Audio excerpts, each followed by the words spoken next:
Hello everyone, welcome to the Pisces Guide to Pop Culture. I'm of course your host TJ. Today we're coming with a little somber episode because we're talking about, of course, the passing of Catherine O'Hara, arguably one of her generation's greatest comedic talents.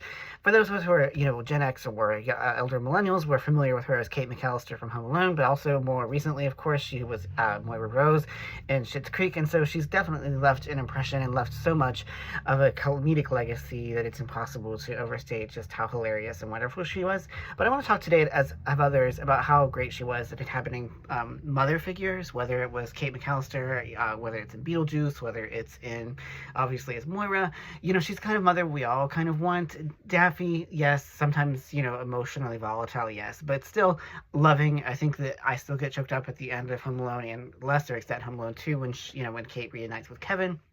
And obviously, Moira loves her very needy and very neurotic children, especially her little doppelganger, David, very dearly. And so I think that what is the brilliance of, O'Hara's sort of comedic persona is that she manages to inhabit and give such soul to characters who could otherwise be so one-dimensional.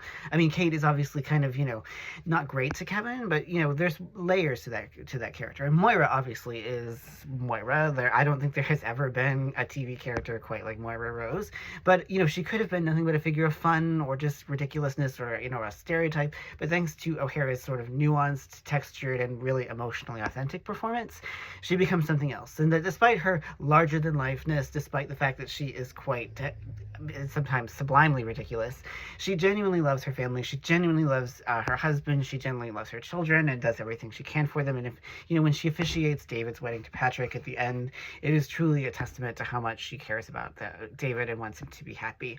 And so we owe so much to Catherine O'Hara, and losing her is really, especially for millennials, like losing a parent. That sounds weird, but as we know from the passing of sort of iconic figures like Betty White and Bob Saget, we invest a lot of ourselves in our emotional relationships with these actors and with these characters, and they mean a lot to us. And so when the people who play them pass away, especially at a relatively young age like O'Hara, they leave quite a hole. And it's okay if you're out there grieving, I am too, but we can also be grateful that O'Hara left behind such a remarkable legacy, and that there's been this outpouring of love for her that shows just how much she was a great performer and a great person and left such an indelible impression. So thank you so much, Catherine O'Hara, for giving us, these wonderful mother characters whom we love and cherish and will always love and cherish, even though you are no longer with us. So just wanted to do my little bit as an elder gay, a geriatric millennial gay, to praise Catherine O'Hara. So anyway, thanks so much for joining me here at the Pisces Guide. I really appreciate it. So